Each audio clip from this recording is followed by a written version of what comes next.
10 రోజుల నుంచి తునిలో ఒక పాప కనపడకుండా పోతే ఆ తల్లిదండ్రుల అరణ్య రోదన వీళ్ళకి కనపట్ల.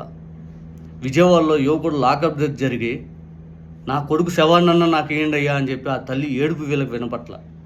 దెందులూరులో టీడీపీ ఎమ్మెల్యే చింతమనేని గారు మందు దాగి ఒకరి లాయర్ ఇంటి పైనకి వెళ్ళి దౌర్జన్యంగా ఇల్లు కూల్చేస్తాను అని చెప్పి హడావుడి చేస్తే వీళ్ళకి అసలు కనీసం నోరెత్తడానికి మాట రావట్ల.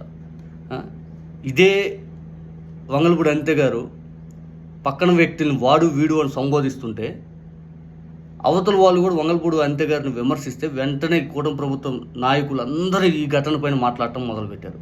అంటే రాష్ట్రంలో అన్యాయాలు జరుగుతున్న వాటి వీళ్ళకి కనపట్ల.